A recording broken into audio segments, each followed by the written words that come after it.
fenomenal.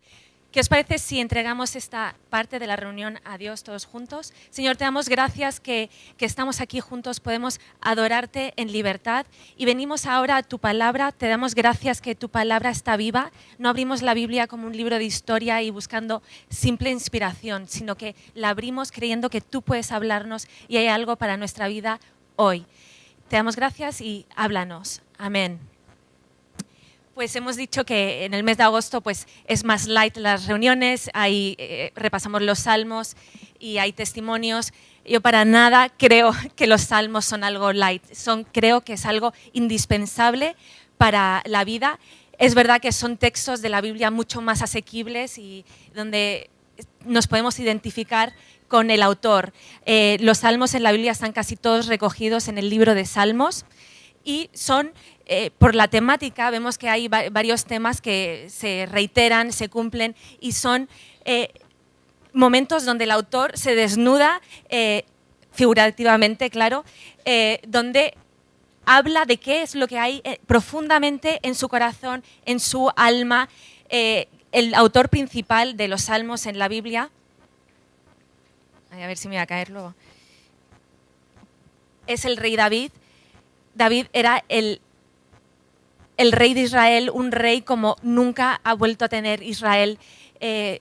Realmente estaba ahí puesto por Dios y había momentos en su intimidad donde él escribía los salmos y los salmos que eran para David era el momento donde él recordaba la fidelidad de Dios en su vida, donde él se sinceraba, ¿no? Y pedía explicaciones muchas veces, se quejaba, era su autenticidad como rey, como persona delante de Dios. Yo creo que por eso nos identificamos con los salmos, ¿no? Yo creo que en el fondo todos necesitamos nuestro salmo y deberíamos vivir la vida con nuestro salmo personal. Podemos abrir la Biblia e identificarnos con lo que David sentía. La semana pasada de otro autor, ¿no? Vimos en el Salmo 90. Nos podemos identificar, pero no hay nada como tener tu propio salmo. Y es el momento donde se va todo lo que es superficial en tu vida, el jiji, jaja de los amigos, y qué es lo que hay en el fondo de tu disco duro, del disco duro de tu corazón, de tu alma. Ese es tu salmo y lo necesitas. Y un salmo también es tu termostato, ¿no? De anímico, cuando estás bajo de ánimo, cuando las cosas no te salen bien, ahí vas a tu salmo y recuerdas lo que Dios hizo por ti, lo que Dios es en tu vida y lo que Dios hará. Y es algo personal. Termostato también porque cuando estamos muy arriba de ánimos nos baja la temperatura y nos hace recordar que todo lo que tenemos, todo lo que somos es gracias a Dios. El salmo es tu canto de batalla, es tu grito cuando las cosas van mal, recuerdas tu salmo y le das gloria a Dios. Y también es tu canción de agradecimiento, ¿no? Cuando las cosas van bien y cuando Dios se ha mostrado real en tu vida. Esta mañana vamos a ver el Salmo 40. ¿Cuántos fans de U2 hay aquí esta mañana? 40 es una de las canciones míticas de U2 y está basada en este salmo. Bono estaba, y estos son a lo mejor leyendas de musicales, estaba con unos amigos y dijo, vamos a cantar un salmo, y abrieron la Biblia y este fue el salmo que cantaron, le pusieron música y ha sido un himno ya conocido, cantado en los escenarios y estadios de medio mundo. Y así que vamos a estudiarlo, vamos a estudiar qué es lo que David, el rey David, que es el autor de este salmo, tenía en mente cuando lo escribió. Así que vamos a leerlo. Voy a leer de la versión de la Biblia de las Américas. Vamos a usar otras versiones a lo largo de la mañana, pero vamos a leerlo de seguido. Solo vamos a estudiar los 5 primeros versículos, pero lo leemos todo para no perdernos el contexto y qué es lo que David quería decirnos o qué es lo que quería comunicar cuando lo escribió. Al Señor esperé pacientemente, Él se inclinó a mí y oyó mi clamor. Me sacó del hoyo de la destrucción, del lodo cenagoso. Asentó mis pies sobre una roca, afirmó mis pasos. Puso en mi boca un cántico nuevo, un canto de alabanza a nuestro Dios. Muchos verán esto y temerán, confiarán en el Señor. Cuán bienaventurado es el hombre que ha puesto en el Señor su confianza y no se ha vuelto a los soberbios ni a los que caen en falsedad. Cuán bienaventurado es el hombre que ha puesto en el Señor su confianza Lo repito otra vez, y no se ha vuelto a los soberbios ni a los que caen en falsedad. Muchas son, Señor Dios mío, las maravillas que tú has hecho y muchos tus designios para con nosotros. Nadie hay que se compare contigo. Si los anunciara y hablara de ellos, no podrían ser enumerados. Sacrificio y ofrenda de cereal no has deseado. Has abierto mis oídos. Holocausto y ofrenda por el pecado no has requerido.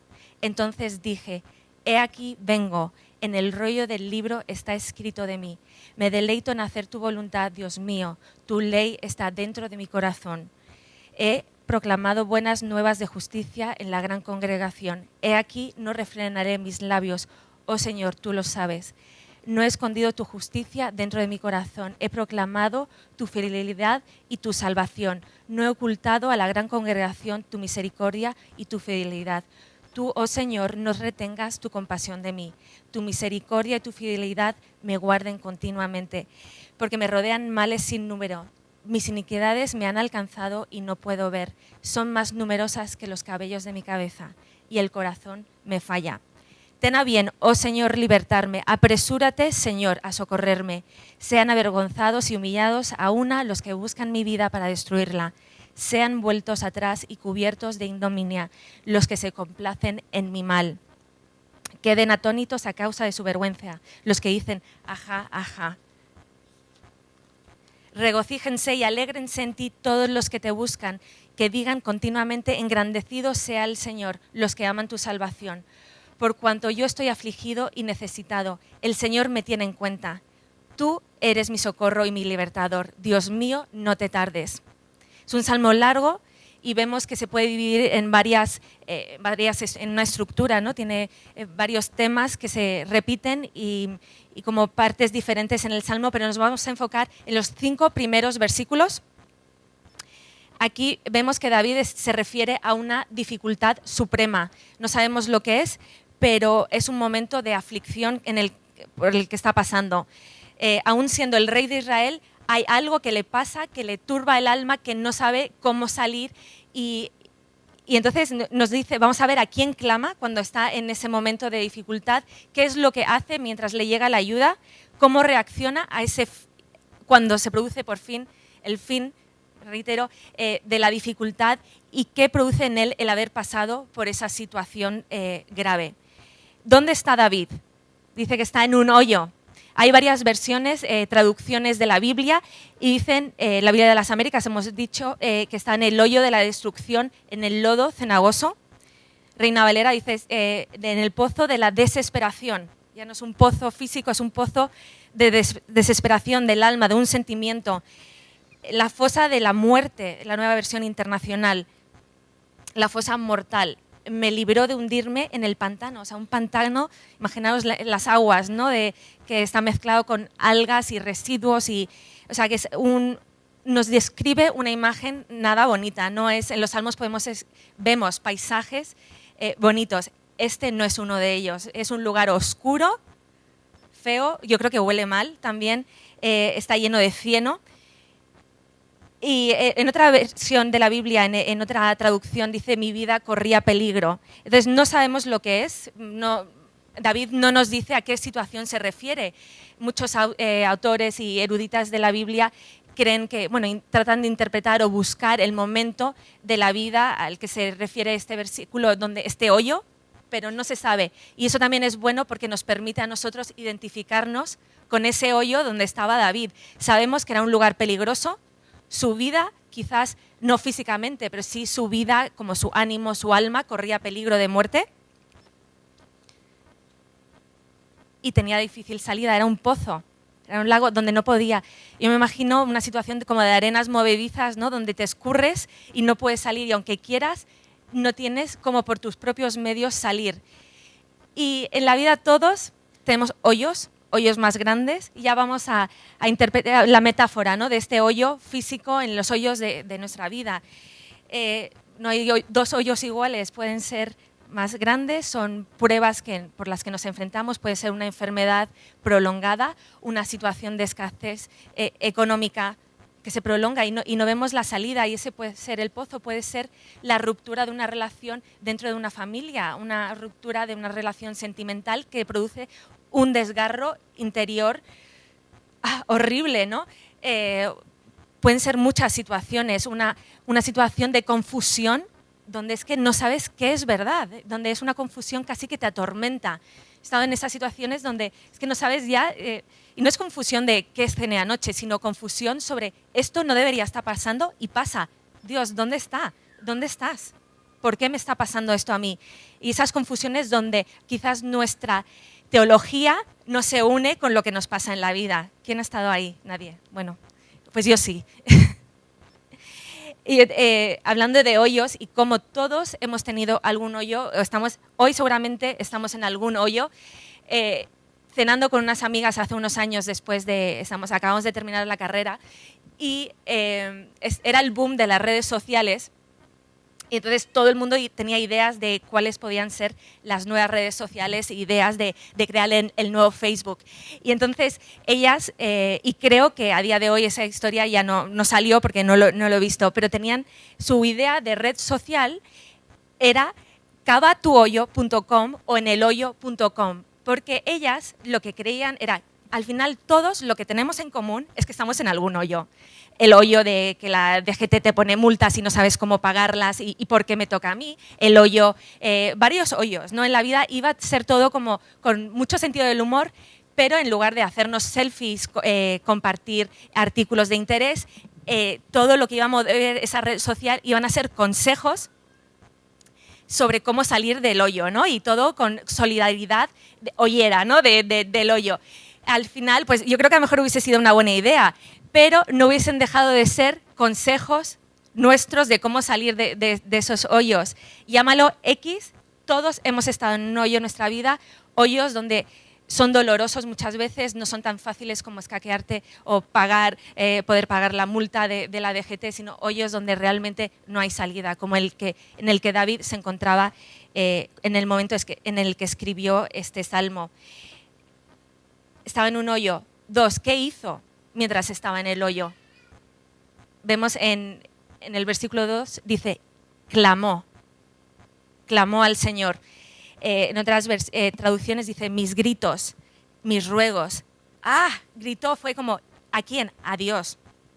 Ese es el momento clave para empezar a salir del hoyo. Tú decides a quién clamas, qué vas a hacer. Y David lo tenía claro.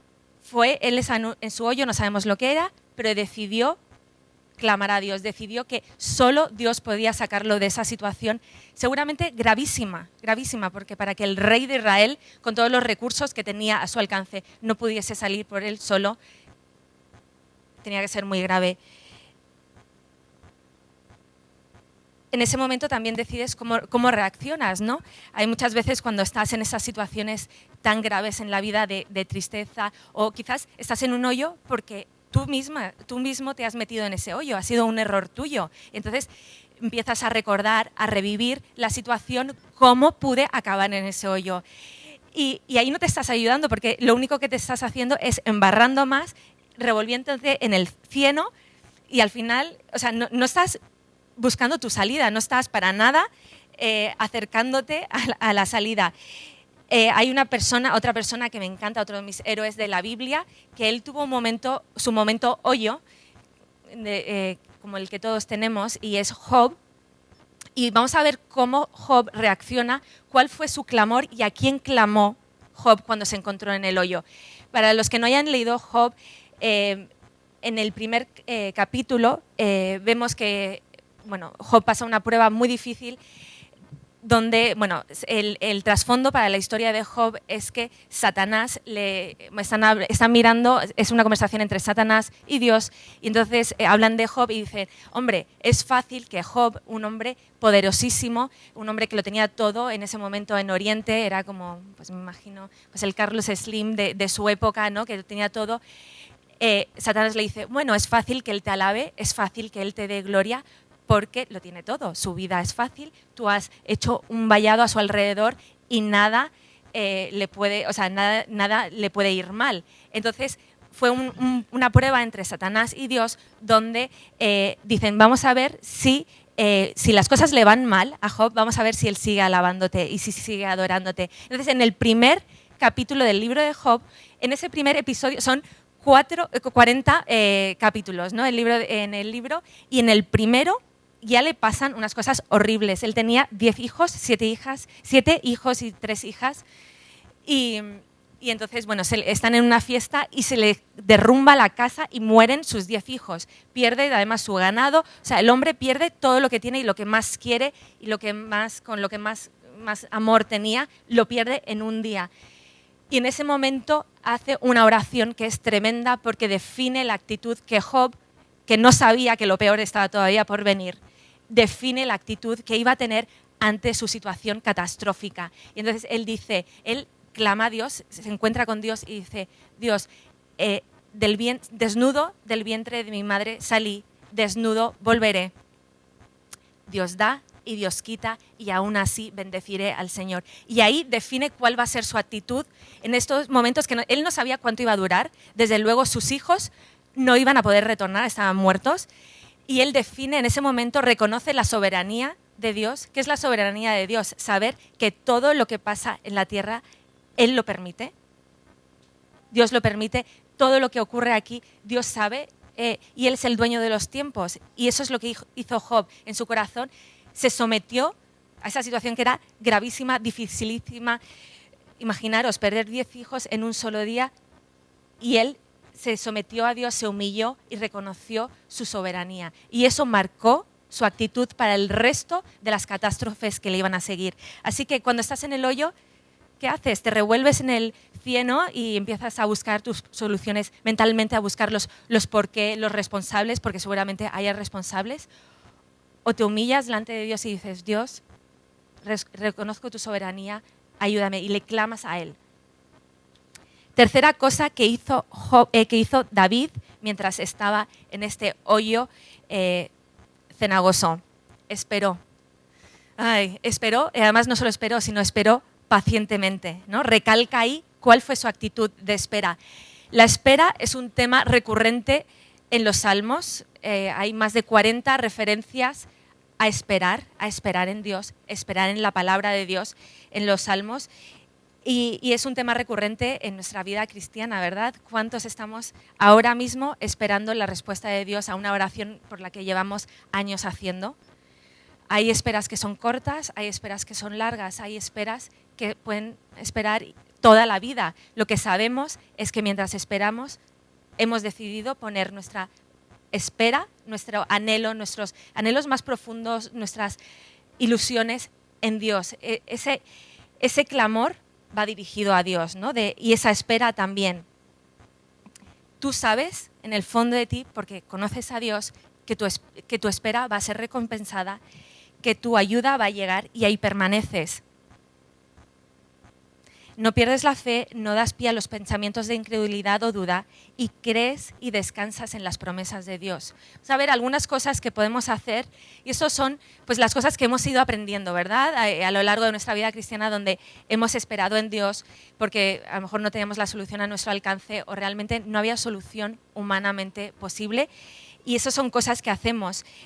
Dependiendo de la situación, tú tomas acción. Yo creo que la espera no es un tiempo de pausa y de lamento y estoy esperando. No, hay veces donde tienes que ser proactivo en la espera, y muchas veces la batalla la tienes que ganar no en las circunstancias de la vida real, sino en tu mente, ¿no? Mientras estás esperando. Y a lo mejor son momentos de espera donde ni siquiera Dios te habla, ¿no? Y tú no escuchas la voz de Dios o ese ánimo que estás buscando, y pasas por los salmos y nada te llama la atención, y es que no ves a Dios por ningún lado. Y en esos momentos son donde tú eres proactivo, sabes que tú estás equipado con la palabra de Dios. La palabra de Dios, aquí puedes encontrar todo lo que necesites para cualquier momento de espera, cualquier hoyo, cualquier clamor. Aquí hay la respuesta. Y lo que yo hago muchas veces todo es muy racional, no es porque son momentos donde a lo mejor no tienes una iluminación, ¿no?, espiritual, y es abrir la concordancia y buscar un versículo de la Biblia que hable a tu situación concreta. Ya puede ser porque estás pasando un momento de escasez económica, una enfermedad duradera, pues la ruptura de una relación, y buscas un versículo que hable a tu situación en ese momento y lo tomas y lo crees porque es una promesa de Dios y entonces eres proactivo, tomas la ofensiva, no estás esperando y lamentándote, porque en esos tiempos de espera es campo minado para los pensamientos, ¿no? Porque como no hay nada que ocurre, pues ya empiezas a darle vuelta. Entonces sé proactivo con lo que vas a meter en tu mente, con lo que vas a querer mientras esperas ver la respuesta de Dios. 1, buscas los versículos que hablen a tu situación en concreto. 2, recuerdas las otras veces que Dios intervino en tu vida. Dios ha sido fiel en muchas ocasiones en nuestras vidas. Hemos estado en muchos hoyos y Dios ha sido fiel. Así que es muy importante cuando Dios contesta una oración, escribirla. Porque va a haber un momento en tu vida donde tienes que volver a esa respuesta de oración, a esa fidelidad de Dios en un momento pasado. Me encanta, por ejemplo, las palabras del rey David en otro salmo donde dice: hubiera yo desmayado si no hubiese creído que había de ver la bondad del Señor en la tierra de los vivientes. David sabía y creía que vería la bondad de Dios, no en el futuro, no en la eternidad, sino en la tierra de los vivientes. Y eso, en su momento de duda, en su momento de dificultad, es lo que le dio fuerzas. Creer con fe que vería la bondad de Dios en la tierra de los vivientes. 3, mientras esperas, haz algo. A mí me ayuda mucho mientras estoy en esas esperas donde las oraciones intento describir un poco la angustia, ¿no?, que se siente en el hoyo. Lo que hago cosas, por ejemplo, si tu mente te está dando vueltas, llama a una persona que esté peor que tú, porque seguro que la hay, y anímala. Y entonces hablas esas palabras que tú te recuerdas, la palabra de Dios de ánimo, que a lo mejor a ti ya como que te la has dicho, díselo a alguien. En el momento en que tú hablas esa palabra de ánimo y la siembras en la vida de otra persona, eso repercute en tu vida también. Invita a gente a comer a tu casa, queda con alguien, ¿no? En el hablar, en el compartir, en el vivir en comunidad. Por eso es tan importante ser parte de una iglesia, porque nos necesitamos unos a otros cuando estamos en el hoyo. Y aquí viene mi parte favorita de todo el pasaje. Me sacó del hoyo de la destrucción, del lodo cenagoso, asentó mis pies sobre una roca y afirmó mis pasos. Es el momento de rescate, de liberación. Pone sus pies, los pies de David, sobre la roca, los saca, lo libera y afirma sus pasos. Me encanta cuando dice afirmó sus pasos. Es el rescate glorioso, la intervención divina, la liberación tremenda, ¿no? Es innegable que Dios ha intervenido en esa situación. Y todos tenemos ejemplo de eso en nuestras vidas, donde sabes que solo Dios podría haberlo hecho. Me encanta el tiempo verbal que usa el autor. ¿Cuál es? Pasado perfecto. No es Dios me está sacando, Dios me sacará. No, es me sacó y es tajante. Es un pasado que ha terminado, que se ha cumplido. Y eso es como cuando Dios obra, Él termina las cosas. Dios no hace nada a medias. Él saca, Él asienta tus pies, Él afirma tus pasos. Y es algo que está finito, que ha terminado, ¿no? Y muchas veces cuando salimos de un momento difícil y Dios te ha contestado la oración, ¿cuántas veces revivimos, ¿no?, cuando estábamos en el hoyo y no creemos que Dios ya nos liberó? Y yo creo que cuando Dios te libera, ya está. Es una cosa que el pasado está. No hay que revivirlo. Dios lo terminó, a otra cosa mariposa. En esos momentos también es importante recordar que la bondad de Dios es mucho mayor que la maldad del diablo. Porque el diablo puede ser muy malo, lo sabemos, pero la bondad de Dios es todavía mayor. Y Dios vence y triunfa siempre. Y cuántas veces, ¿no?, en conversaciones le damos vueltas a es que el diablo tal, es que tal, y lo que me pasa. Vamos a ver un minuto. La bondad de Dios es mucho mayor que todo lo que te haya pasado. Y yo creo que lo podemos experimentar aquí en la vida, en la tierra. Asentó mis pies sobre ¿dónde? En la roca. Sí, no una arena movediza, lo asentó sobre la roca. En los Salmos vemos muchas de esas imágenes, ¿no?, de seguridad y de fortaleza y de cuando Dios hace algo, lo hace con un buen fundamento. Y son imágenes, ¿no? Son metáforas. El libro de los Salmos son pues usan mucho del lenguaje poético que nos ayuda también a asimilar, a conocer, a sentir como nuestro lo que David o los autores de los diferentes salmos estaban experimentando. Y estas mismas imágenes de seguridad las vemos en otros salmos. En el Salmo 91 dice, debajo de tus alas me sentiré seguro. Salmo 61, que me encanta, dice, comienza con un clamor, otra vez David está clamando, y dice a Dios, condúceme a la roca que es más alta que yo. Porque él sabe que él en sus propias fuerzas no puede, necesita una roca más alta. En el Salmo 27 dice, pide una cosa al Señor, David dice, que viva en tu presencia todos los días de mi vida. Esa presencia es la roca segura donde podemos vivir sin importar las circunstancias que están en nuestro alrededor. El Salmo 23, en lugares verdes te haré descansar. Y todas estas imágenes que vemos en los salmos también son oraciones que podemos orar mientras estamos esperando. Es el lugar donde sabemos que Dios nos va a llevar, cuando se produzca el rescate y la liberación que estamos orando y la que anhelamos. Y esa es la oración que debe estar en nuestras bocas mientras estamos esperando.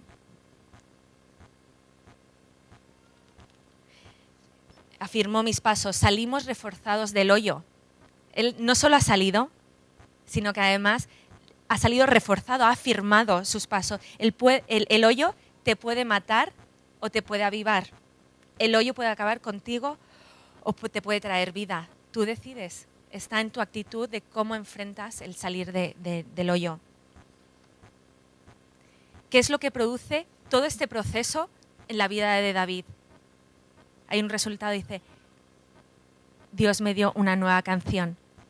O sea, todo este proceso de turbulencias, de dudas, de lodo cenagoso, le producen una nueva canción. ¿Y qué es una nueva canción? Pues yo creo que él tenía un contenido, tenía experiencias nuevas como para crear una nueva canción. Un salmo es una canción, ¿no? Es algo poético donde tú expresas lo que has conocido de Dios y yo creo que en todo este proceso David experimentó nuevas facetas de la fidelidad de Dios, de la misericordia de Dios, del amor de Dios y le dieron material para escribir una nueva canción. Hay expertos y estudiosos de los textos bíblicos que creen que los dos versículos siguientes, el 4 y el 5, son el texto de la nueva canción que David tenía cuando salió del hoyo y de esa situación tan desesperante. De cuán bienaventurado es el hombre que ha puesto en el Señor su confianza y no se ha vuelto a los soberbios ni a los que caen en falsedad. O sea, esto es el resultado, lo que hay en su corazón, la canción que sale por su boca después de que ha pasado por ese momento tan horrible, es este versículo, ese es el resultado. Cuán bienaventurado es el hombre que ha puesto en el Señor su confianza y no se ha vuelto a los soberbios ni a los que caen en falsedad. Él es como que está agradecido de no haber buscado su solución en sucedáneos, de no haber buscado la solución a su desesperación en otras fuentes, la buscó en Dios. Muchas son, Señor, en el 5, Dios mío, las maravillas que tú has hecho y muchos tus designios para con nosotros. Nadie hay que se compare contigo. Si los anunciara y hablara de ellos, no podrían ser enumerados. ¿Veis lo que está pasando, no? En solo unos versículos hemos pasado de estar en el lodo mortífero a las maravillas que Dios ha hecho. Y aquí vemos un patrón que podemos aplicar en nuestra vida. Un patrón de estar en el hoyo, de decidir a quién clamamos y dónde buscamos ayuda. 3, de esperar pacientemente. 4, hay respuesta, hay rescate, hay liberación, hay una nueva canción. Y ese es el fruto que produce esa liberación, es la nueva canción. Es tu resultado también de crecimiento, ¿no? de esta situación por la que has pasado. 6, vemos la nueva canción que canta, pero habla David de muchos verán estos y temerán y confiarán en el Señor. Todo lo que él vivió produce un resultado que es obvio en su vida. O sea, porque él estaba en presencia de otros, o sea, todos vivimos en sociedad y todos somos, pues, objetivo. La gente ve lo que ocurre en nuestras vidas. Y lo que ocurre en nuestras vidas es un testimonio de quién es Dios. Muchos verán cómo Dios te ha rescatado del hoyo y eso les va a llevar a ellos mismos a confiar y a poner su confianza en Dios. Cuando Dios te rescata del hoyo, tú ya tienes una historia. Eso es innegable. No hay nadie que puede desmentir lo que Dios ha hecho en tu vida. Y esa historia habla de Dios. ¿Quién puede desmentirlo o contradecirlo? Lo que Dios hace en tu vida y tu respuesta, sobre todo tu respuesta a las adversidades de la vida, son tu testimonio. Esas son tu tarjeta de presentación. Es tu legado, es tu currículum, es quién eres, es tu testimonio. Tu vida habla más de Dios que cualquier otra cosa. Tu vida, lo que tú haces, cómo respondes a las adversidades, cómo te enfrentas a la vida que es dura para todos, eso habla más de Dios que el que seas el primero en llegar a la iglesia, el que te sueltes parrafadas religiosas, porque al final es en lo auténtico donde Dios se muestra, ¿no? Y lo auténtico no es cuando estamos aquí reunidos el domingo por la mañana, es en tu día a día y es en cómo respondes a los problemas de la vida. Me encanta Apocalipsis, también hace referencia al testimonio, la importancia del testimonio. Hay una batalla de estas apocalípticas y dice en Apocalipsis 12:11, y ellos, los santos, ¿no? los hijos de Dios, vencieron por medio de la sangre del Cordero y por la palabra del testimonio de ellos, y no amaron sus vidas y llegando a sufrir, hasta sufrir la vida. Por la palabra del testimonio de ellos. Esa es nuestra principal arma, tu testimonio. No tu religiosidad, no tus repeticiones, no. Tu testimonio es quien Dios es para ti. Y eso habla más que cualquier otra cosa. Es tu aval, es tu patrimonio, es tu legado, es lo que tú vas a dejar, es tu testimonio. Es lo que tú le vas a dejar a tu familia. Y el patrón que hemos visto en la vida de David, ¿no? En estos versículos, estos 5 versículos, también lo vemos en la vida de Cristo, ¿no? Cristo cuando va a ser entregado, cuando está a punto de llegar a la cruz, imaginaros si eso no era un hoyo, ¿qué lo era? Iba a ser entregado por uno de los suyos en la cruz. Él se sintió, me imagino, desesperado, abandonado por el Padre, abandonado. ¿Y qué hace? Y vemos que Jesús clama. Clama, igual que David clamó, Jesús clama. Dice, Dios mío, ¿por qué me has abandonado? Padre, en tus manos encomiendo mi espíritu. Él clama en ese momento de dificultad. Jesús, que podría haberse liberado, porque era el Hijo de Dios, clama a Dios. Pone en ese momento de dificultad, ¿en quién pone su esperanza? En su Padre, en Dios. Esperó y confió. Y esto es un versículo que nunca lo había visto tan claro de cómo Dios, de cómo Jesús, en esos momentos tan difíciles en la cruz, también esperó y confió. Y lo vemos en Hebreos 5:7. Dice, Cristo, en los días de su carne, cuando estaba aquí en la tierra, habiendo ofrecido oraciones y súplicas con gran clamor y lágrimas al que podía librarle de la muerte. O sea, clamó, oró, lloró en desesperación a quien podía. Era Dios, su Padre. Fue oído a causa de su temor reverente. En esa espera, esa fue su actitud, la actitud de Cristo. ¿Y qué pasó? Y sabemos cómo termina la historia. Fue rescatado y fue resucitado, pero con la resurrección, además era una resurrección física, ¿no? La resurrección de Cristo. Y vemos ese patrón, ¿no? Que se cumple y que podemos hacer nuestro para todos los hoyos en el que nos vamos a encontrar en la vida. Jesús también tenía un testimonio y nosotros somos su testimonio, el testimonio de Cristo ahora mismo, porque Él vive en nosotros. Cristo es nuestra nueva canción, esa nueva canción de la que hablaba David es la que tenemos en Cristo. Y todo lo que ha hablado, ¿no? Esta mañana de poner la confianza en Cristo, de poner la confianza en Dios, de clamar, de buscar primero a Dios, de reconocer su soberanía, no tiene ningún sentido si no tenemos confianza en Dios, porque ¿cómo vas a confiar en alguien con el que no tienes ninguna relación? ¿Verdad? Y Cristo vino precisamente por eso, a darnos la habilidad de poder reconciliarnos con Dios y poder poner nuestra confianza en Él. Y es el momento, o sea, esos son patrones que sirvieron para David, sirven para nuestra vida, pero al final es nuestra decisión, ¿no? No vas a poner tu confianza ciega en alguien que no conoces y solo puedes conocerlo aceptando, reconociendo tu necesidad de conocerlo. Y eso es gracias a lo que Cristo hizo en la cruz. Así que nada, yo creo que aquí